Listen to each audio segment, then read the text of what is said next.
What is up, guys? Freno1 here. Welcome to my live reaction and review for The Promised Neverland, Chapter 107. It makes me sick. Alright, guys, so before we get into the recap, as always, if you guys want to follow along, you know what you need to do. Bring it up on your tablet, PC, whatever it is that you read your manga on. Bring it up and you can follow along with me. Last week, Emma, Ray, and everyone got ambushed. They were ambushed. We have lost 2 kids, so now there is 58 left. Excuse me. We also had Hugo and Lucas hang back with the sole intention of trying to deal with all of them. Kill the remaining mercenaries, Andrew and the remainder of his team, so that Emma and everyone else can get away. They have abandoned the shelter. They have just up and left. Probably the smartest move they could have done, and they've done it quick, efficiently, and they have managed to get out while Lucas and Hugo are heading back in to try and deal with the rest of the mercenaries. So, the question is going to be, which path are they going to follow? Are we going to go stick with Emma, or are we going to go back with Hugo and Lucas? I'm personally hoping for the Hugo Lucas because I would like to see them actually fight and stuff like that. So I'm really curious about how this is all going to go down. But anyway, guys, without any further ado, let's get straight into this week's chapter. Chapter 107, It Makes Me Sick. I can't wait to see which way they're going to go. I'm hoping for the Hugo Lucas way so we can see them fighting and all that kind of just. That's what I'm hoping for. But anyway, let's get into it. So we've got our first page here. Seemingly looks like we've got an owl flying, and we can see all the kids are taking off.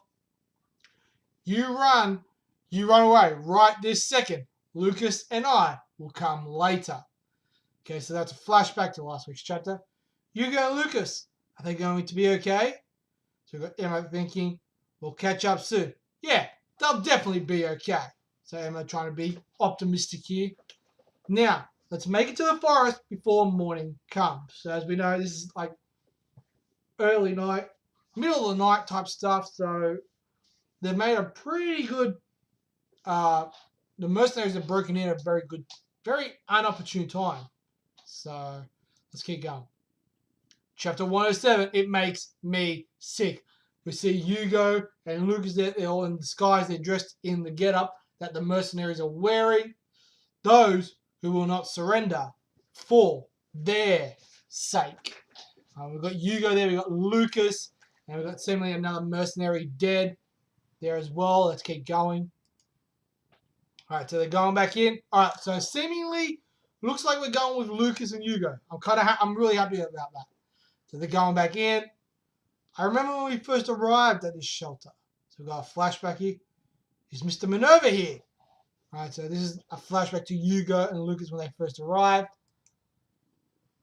Wow. So we've got the flashback. I like this kind of stuff. Up above, we've got the flashback of Hugo and Lucas and all the kids from when they were little, looking when they first arrived, and them now. If you think about it, this all stems from the Ratari clan, the death of Minerva, and that hunting ground too. Dina and everyone's enemy was really, we're finally able to get back at them. Alright, so basically, as we've kind of figured out from Goldie Pond, the Ratari clan, the guy who's currently the head of the Ratari clan is Minerva's younger brother, and he actually superseded, I think is the word, where he kind of manipulated to make him look like him, make him, foil all his plans and everything. Because as you know, Minerva, I don't quite remember his actual name, something in Ratari, was planning on getting all the cattle children out, under the dark of night, kind of sneaking them all out. The younger one realized this, went, wait, no, if he does that, we're fucked, because I'm not going to be making a fuck ton of money. Came out, told the demons, Mr. Minerva's gone into hiding. We do not know if he's alive or dead. We are assuming he is dead, but Yeah, so that's the kind of whole gist of what's going on. And now that's why the Ratari clan is actually the enemy of the cattle children, as well as Hugo and Lucas. Okay. If it's here, dying won't be too bad. That's what I always thought. But they're the ones who'll be dying. Yeah. Let's go. Even if they kill us, there's no way we'll let them get to Emma and the rest. So basically, they're set up like, all right, we're willing to die for this, but we're going to kill them first. And if that means we die as well then fucking so be it. All right. I like this. It's like an all or nothing bet. I like it. Service team. A monitor room. Do you copy? There's no response. Did the cattle children get them? Have they already gotten away? Something else I didn't expect. So he's just tapping. I'll confirm. Alright, so we've got one of the other guys that's taken off to go confirm. We've got a mercenary busting through the doors, looking through. There isn't anybody in the monitor room. Okay. Oh, you guys behind the door! Hey! Hello, can you hear me, gentlemen? You guys killed him. Obviously, you guys killed him, and now he's on the radio. Can you hear me, gentlemen? I've already taken care of 3 of your men. Today, right here, you all are going to die. And that's all there is to it. Oh, yes, I love it. Throwing it out. If you think you can kill me, I'd like to see you try. I will make it back. Oh, yes. Fucking yes. You guys throwing out the insults. Like, and I've all heard it. I love it. So the remaining, I believe it's 4. Yeah, you got 1, 2, 4, including Michael. I love it. It's awesome. Well done, Hugo. All units, code 3. Change your frequency. So they're all changing the frequency. How many of them are still inside? That man just now was most likely a decoy that stayed behind. Whether he's a decoy or not, he must die. We can chase down the rest afterwards. So he's tapping. It's no problem. As long as we can take this shelter, that will be the end of it. We'll be able to hunt down every last one. All right. So that's Michael's plan. First off, let's take care of the one inside first. So he only thinks there's 1. There's not 2. There's 2. There's a high possibility that he's stolen our equipment. Everybody, equip your masks. Okay? In addition to the bullets not being as effective, be careful not to be deceived. If you get a shot, make it in the head. Okay, so like headshots. Is that clear? Now let's all deal with this. Don't let a single one escape. Yes, sir. So he's basically come up with a plan. This is showing how formidable Andrew is. Like he's analysed it, come up with a plan, bang. Now he's enacting it. All right. So he's shown that he's quite formidable. I like that. 5 more to go. Now come get me. So he's shooting. I'm right here. So he's making a ton of noise. At the south corridor, unknown number of targets. It's an obvious trap. Wait for us to arrive. Okay. Roger. Ah! Forward! Bang! And you're going to stuck up behind. Bang! Taking him out. Damn it! Oh, yes! This is awesome! So they're shooting. They got him behind him. They can aim. You guys dived away. We got Lucas here. He's running. Oh! They're setting up trap after trap. I love it. This is awesome. This is awesome. You go. Alright. So we got him. He's turning out. Bang. Shooting. You go. Lucas. So we got a flashback. Back to our normal day. They're shooting. Jeez. Are you fighting again? We did it, Hugo. Just leave it to me, Lucas. So we got flashbacks of them. They used to fight all the time. I like it. Awesome. That was perfect. So they're running. It looks like they got each other's back. I love it. Dina. No way. If you like her, you should just say it. I think I could tell her, Lucas. So obviously Hugo had a thing for Dina. Similar to like kind of like a Norman Emma thing. Let's run away. Okay. That was fast. They've already turned the corner. Bang, they're shooting. Bang, they're taking out another guy. Another guy's gone. For 13 years, I've been living thinking demons were the only enemy. But that time, and then, all of it, every bit, it makes me sick to my stomach.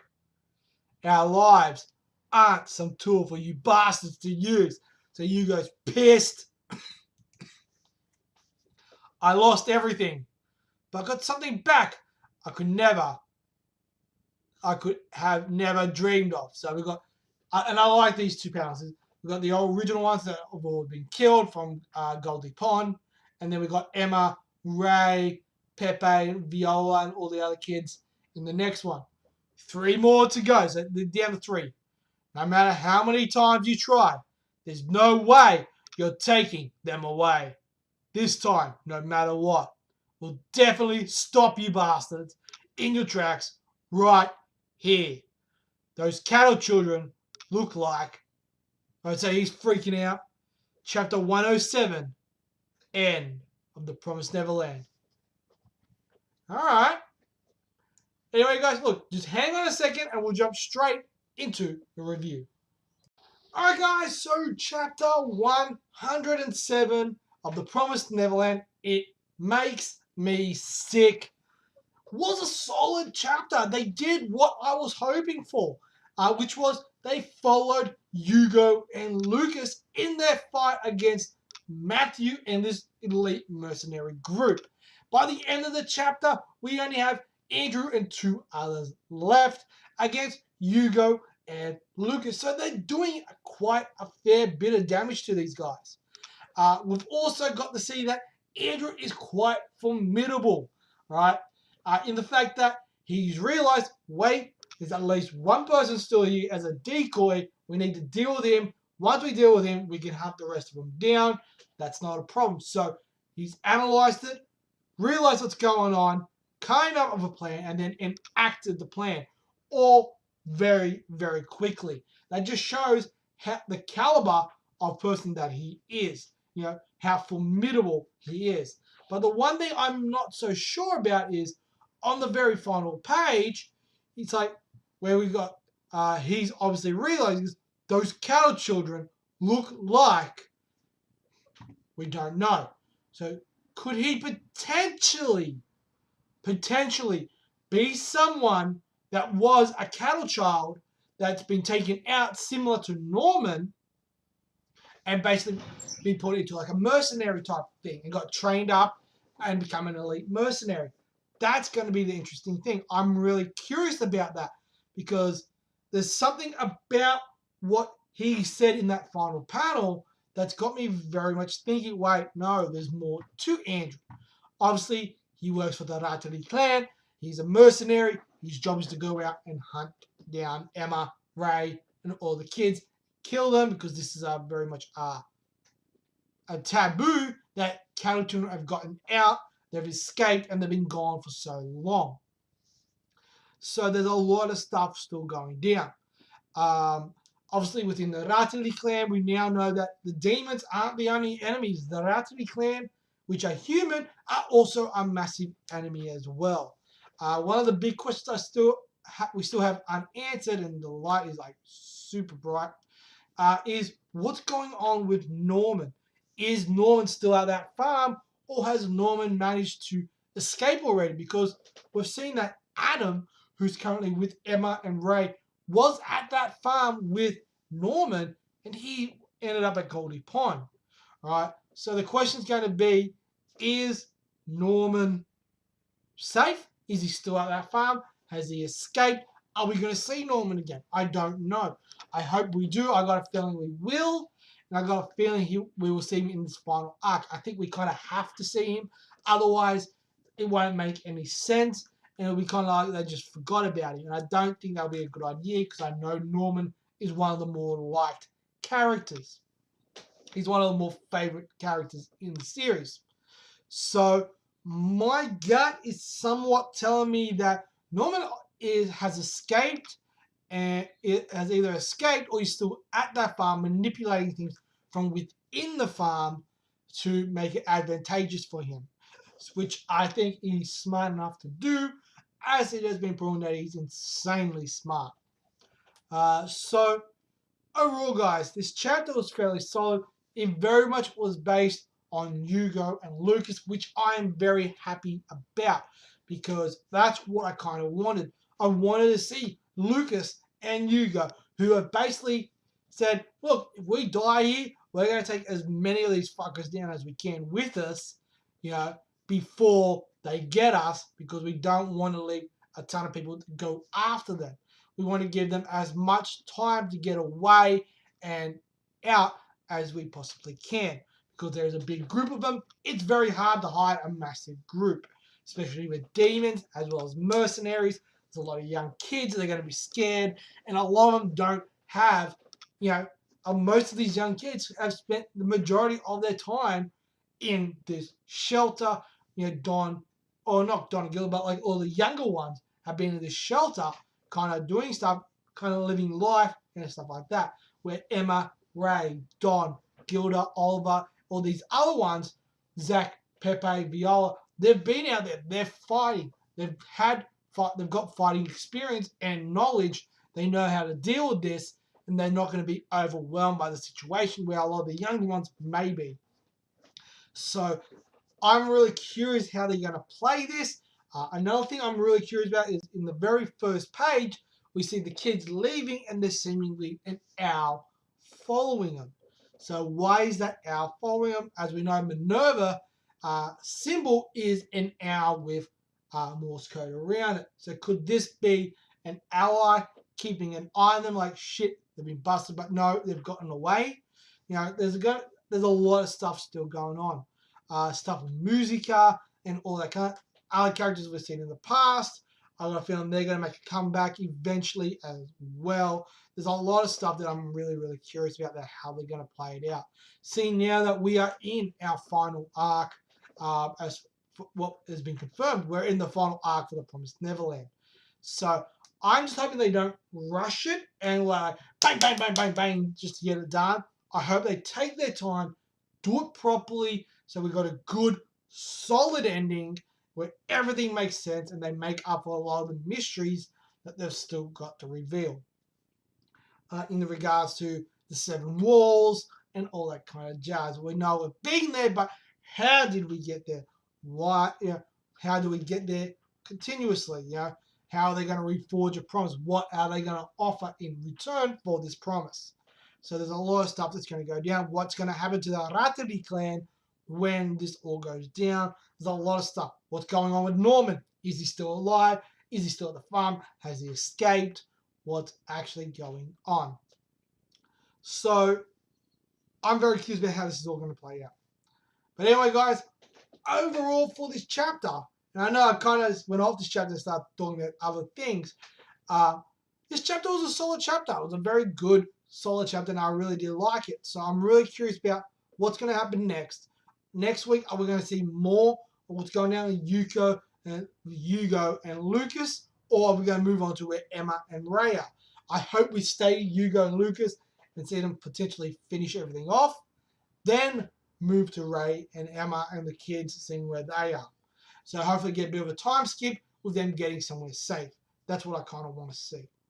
But yeah, so overall, guys, for this chapter, I'm going to give it 3.5 stars. It was a very good, solid chapter. Great art, good bit of progression, not a ton, but enough that will keep us somewhat happy. And yeah, besides that, I'm really happy with how things are playing out. But anyway, guys, that is all from me. Let me know in that comment section below what you guys thought. Did you like it? Didn't like it? All that kind of jazz. And as always, guys, I'm Free01. You guys are awesome. And I'll catch you guys next week for another live reaction and review. Peace.